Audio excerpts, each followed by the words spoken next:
जब Sukhvinder Singh Sukhu CM announce हो गए, उनकी भावनाएं क्या थी? इमोशनल हो गए थे। ताकत है आपकी, मतलब आम लोग ज्यादा है, खास लोग बहुत कम हैं। तीन नाम चर्चा में थे, मुकेश अग्निहोत्री साहब और प्रतिभा सिंह। आपने एक रात में ही ऐसा क्या किया कि सुक्खू साहब के नाम पर सबकी सहमति बन गई? ऐसा नहीं है कि किसी के साथ कोई पक्षपात हुआ है। वर्तमान में अब 40 विधायक हैं, कैबिनेट बनेगी तो सब विधायकों को कैसे खुश करेंगे? देखिए, इसमें खुश करने या ना खुश करने की बात नहीं होती। सुखविंदर सिंह सुक्खू सीएम बनने से पहले जब मेरा उनसे इंटरव्यू हुआ था तो ओपीएस को लेकर उन्होंने भी बात कही थी, तो कर्ज के साथ कैसे संभव होगा ओपीएस का? सबसे सलाह मशवरा करके। नमस्कार, आप देख रहे हैं पंजाब केसरी और मैं सुनील कुमार। इस वक्त मेरे साथ दिग्गज कांग्रेसी नेता जो हिमाचल में जीत हासिल करके हमारे साथ बातचीत करने पहुंचे हैं, कोटली साहब। बहुत बहुत स्वागत है पंजाब केसरी। बहुत बहुत थैंक यू जी। कोटली साहब, हिमाचल में सरकार बना ली, मेहनत, सीटों की उम्मीद, क्या कहेंगे? देखिए, हिमाचल के लोगों ने बहुत बड़ा विश्वास कांग्रेस पार्टी के ऊपर जताया है और इतना बड़ा मैंडेट दिया और जो हमने कहा, जो हमने वादे किए, उस पर मुहर लगाई। और मैं समझता हूँ कि अब बड़ी जिम्मेवारी है कांग्रेस पार्टी के ऊपर। हमारी सरकार बनी है और हमें वो वादे पूरे करने हैं और लोगों की जो अपेक्षा है उस पर पूरा उतरना है। जी, उपेक्षा की आपने बात की। उपेक्षा अब शायद जो विधायक बन के आए हैं आपसे भी बहुत है, क्योंकि आपके ऊपर शुरू से ही, जब से इलेक्शन अनाउंस नहीं हुए थे, हाईकमान ने आपको सैपरवारी लगाया। वर्तमान में अब 40 विधायक हैं आपके पास, तो कैबिनेट विस्तार जब होगा या कैबिनेट बनेगी तो सब विधायकों को कैसे खुश करेंगे? देखिए, इसमें खुश करने या ना खुश करने की बात नहीं होती। ये आला कमान का फैसला होता है, मुख्यमंत्री जी का प्रेरोगेटिव होता है और उसके साथ साथ कास्ट एंड रीजन बैलेंस करना होता है और सीनियरिटी का बड़ा ध्यान रखना होता है। और ख़ास तौर पे जो कांग्रेस के साथ पीढ़ी दर पीढ़ी जुड़े हुए लोग हैं, उनका भी कांग्रेस पार्टी हमेशा ध्यान रखती है। तो इसलिए इन सभी चीज़ों को ध्यान में रखते हुए मैं समझता हूँ कि आने वाले दिनों में मंत्रिमंडल का गठन होगा। जी, तो गठन में जो नाम चर्चा में तो बहुत चल रहे हैं, लेकिन आपसे जानना चाहूँगा, आप लगातार हिमाचल के ही नहीं राष्ट्रीय लीडरों के भी संपर्क में हैं, लेकिन कोटली साहब का बड़ा नाम आया कि ऐसा ही एक रात में क्या हो गया। तीन नाम चर्चा में थे सीएम के ओहदेदारों को लेके, सुक्खू साहब, मुकेश अग्निहोत्री साहब और प्रतिभा सिंह। आपने एक रात में ही ऐसा क्या किया कि सुक्खू साहब के नाम पर सबकी सहमति बन गई?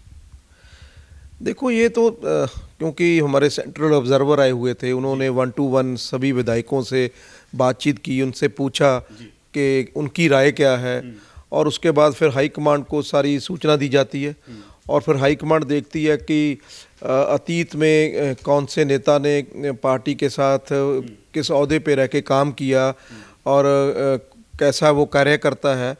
तो ये जो होता है ये सबकी राय से होता है।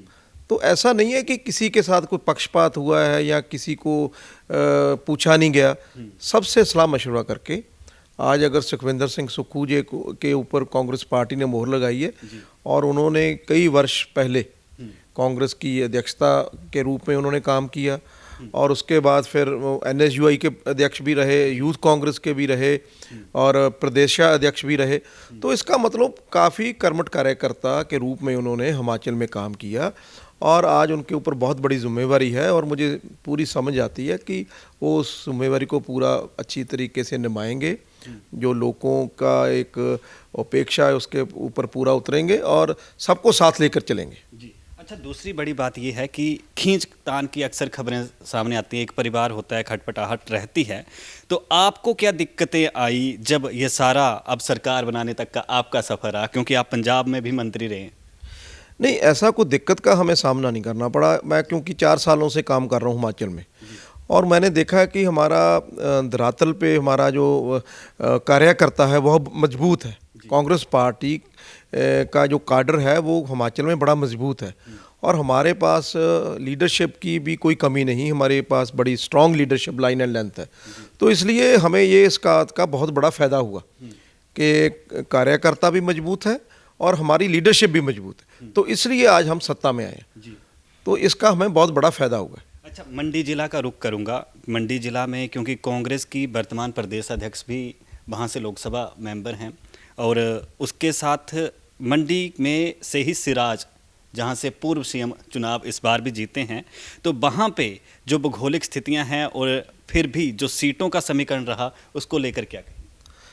हाँ, क्योंकि मंडी में हमें जो आस थी जी वो हमें वो रिज़ल्ट नहीं मिला, जी क्योंकि हमारे बड़े सीनियर नेता ठाकुर कौल सिंह जी बहुत कम वोटों से हार गए और बहुत सारे ऐसे लोग थे जो हमें पूरी आस थी कि वो जीत कर आएंगे और बड़ा उल्टफेर होया मंडी में। और धर्मपुर सीट देख लो, वो कभी कांग्रेस ने पिछले, मैं कहना समझता हूँ कि बहुत से समय से हम नहीं जीत पाए और वो जीत गए। जी तो मंडी में काफ़ी उल्टफेर देखने को मिला है।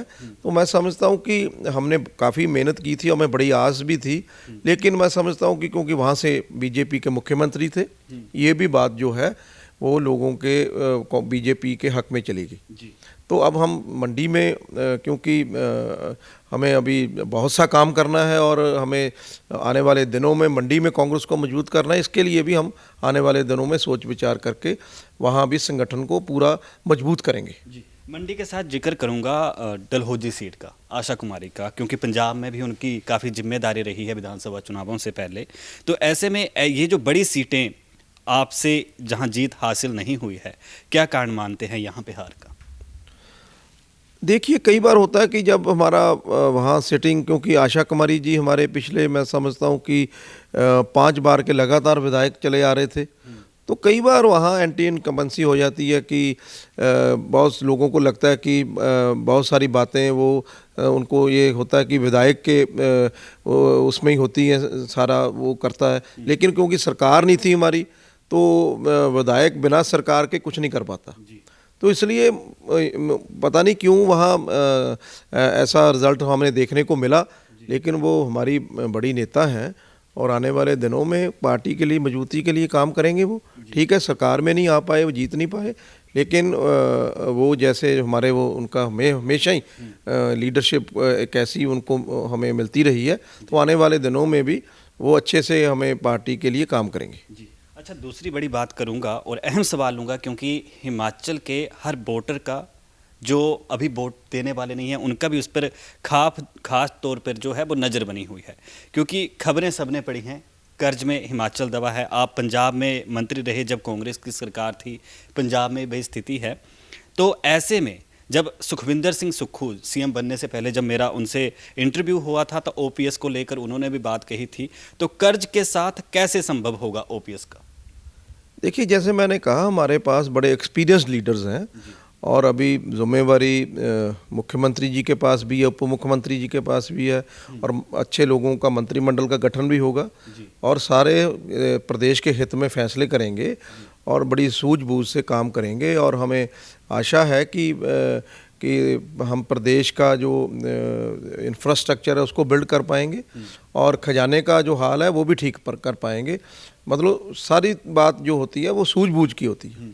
अगर हम सूझबूझ से, हमारी बड़े जो एक्सपीरियंस्ड लोग हैं वो काम करेंगे, तो निश्चित रूप से कांग्रेस पार्टी का जो एक एक किया हुआ वादा वो पूरा होगा। नहीं तो खजाने का हाल कैसे ठीक होगा? अगर मैं पंजाब का रुख करूं तो पंजाब की आपकी सरकार के वक्त के जो खजाना मंत्री थे मनप्रीत बादल, वो कह देते थे कि पिछली अकाली भाजपा सरकार ने किया कुछ नहीं, उन्होंने खजाना खाली कर दिया।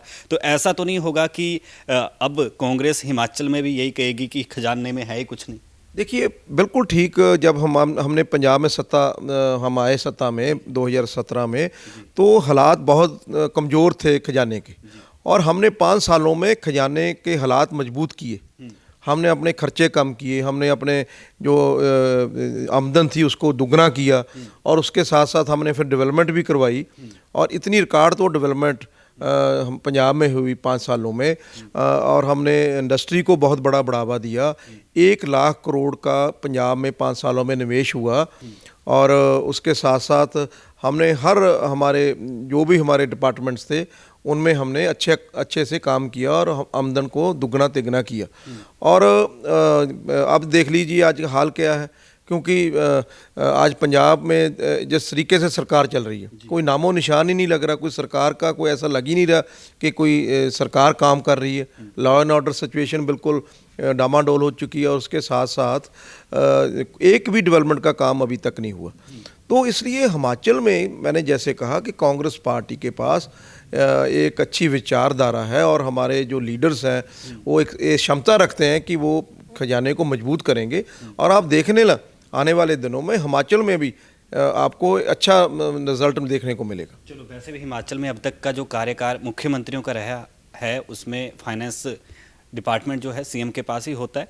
अच्छा, जब सुखविंदर सिंह सुक्खू सीएम अनाउंस हो गए और आपने बता दिया तो उनकी आपके साथ तो लगातार बातचीत होती है, उनकी भावनाएं क्या थी, क्या कहा था उन्होंने आपसे? देखिए, क्योंकि वो एक आम कार्यकर्ता के रूप में काम करते रहे, एक आम परिवार से आते हैं, तो जब उनको ये खबर मिली, जब अनाउंसमेंट सेंट्रल ऑब्जर्वर हमारे जो छत्तीसगढ़ के मुख्यमंत्री भूपेश बघेल जी ने की, तो वो एक तरह इमोशनल हो गए थे। क्योंकि उनकी इमोशंस जो है वो लोगों के साथ जुड़ी हुई है, प्रदेश के साथ जुड़ी हुई है, कांग्रेस पार्टी के साथ वो उनकी इमोशंस जुड़ी हुई है। तो इतना बड़ा उनको पद मिलना उनके लिए एक, मैं समझता हूँ कि एक भावना और भावुकता वाला समा था जी। और दूसरी बात, पहली बार हिमाचल के राजनीतिक इतिहास में डिप्टी सीएम लगाए गए, उस पर क्या कहेंगे? चलो देखिए, ये तो कांग्रेस पार्टी ने देखना है और ये होती रहती हैं। पंजाब में भी हुआ, अकाली दल का राज था, अकाली भाजपा का, उस समय भी हुआ। कई प्रदेशों में ये जैसे हरियाणा में बीजेपी का वहाँ शासन है, उनके साथ भी उप मुख्यमंत्री काम कर रहे हैं। तो ये होता रहता है। हिमाचल में भी पहली बार हुआ, ठीक है, बहुत अच्छी बात है। कोई इसमें उप मुख्यमंत्री और बढ़िया तरीके से काम करेंगे और जो उनको डिपार्टमेंट्स दिए जाएंगे उसमें से और तरीके से बढ़िया तरीके से काम करेंगे, ये हमें पूरी आशा है। और दूसरी बात, अहम सवाल रह गया, अंतिम सवाल लूँगा। काफ़ी हिमाचल के लीडर आपके साथ संपर्क में हैं जो वर्तमान में विधायक बने हैं, तो उनको क्या संदेश देंगे, कैसे सियासत चलाएं? नहीं, देखिए, पहली बात तो होती है कि हमें जवाबदेह होते हैं हम अपने हलके के लोगों को, जिन्होंने हमें जिता करके विधानसभा में जो भेजते हैं। तो अगर हम उनके बीच में रहेंगे, उनके दुख सुख में काम करेंगे और उनकी डेवलपमेंट के लिए काम करेंगे और जो हमारी गवर्नमेंट है और लोगों के साथ एक मेल जोल जो रखना होता है वो रखेंगे, तो फिर उसमें हम कामयाबी हासिल कर लेंगे। अगर हमारा रिश्ता कहीं ना कहीं टूट जाएगा, अगर हम लोगों से दूर हो जाएंगे, तो फिर लोग समझेंगे कि हमें ठगा गया है। हमें जो हमने एक वोट, क्योंकि वोट की बहुत बड़ी कीमत है। जब लोग वोट डालते हैं तो आपके ऊपर जैसे भगवान जैसे वो विश्वास कर करके वोट डालते हैं। तो इसलिए हमें उनके विश्वास का पूरा मान सम्मान करना होता है और जो उनकी अपेक्षा होती है, जो उनकी आस होती है, उसके पूरा उतरना होता है। तो जो लोग उतर पाएंगे वो आने वाले दिनों में और कामयाब हो जाएंगे। अगर हम दूर हो जाएंगे तो फिर मैं समझूंगा कि जो लोगों की एक इतना बड़ा मैंडेट था, तो उसका हमारे लोगों ने उसका आदर मान नहीं किया। तो ये ज़रूरी है कि हमें लोगों में रह करके जो विधायक हैं, बहुत बड़ी उनके ऊपर जिम्मेवारी होती है। विधायक बहुत बड़ा पद होता है और लोग आपकी तरफ देख रहे होते हैं। तो मैं समझता हूँ कि सरकार का पूरा फ़ायदा लेते हुए उनको अपने क्षेत्र का विकास और लोगों का विश्वास जीतना है। जी, चलो, कोटली साहब, हमारे साथ बातचीत करने के लिए, कुछ अहम सवालों का जवाब देने के लिए बहुत बहुत धन्यवाद जी। थैंक यू जी, थैंक यू। तो आपने सुने कुछ अहम सवालों के जवाब गुरकीरत सिंह कोटली से, क्योंकि दिग्गज नेता हैं कांग्रेस के। पंजाब के सहित मुल्क की सियासत से लगातार कांग्रेस के हाईकमान के साथ संपर्क में रहते हैं और आने वाले दिनों में अब हिमाचल की सरकार नया क्या कुछ करती है जनहित में, आपको लगातार बताते रहेंगे। मैं सुनील कुमार, कैमरामैन हरजिंदर के साथ, पंजाब केसरी, चंडीगढ़।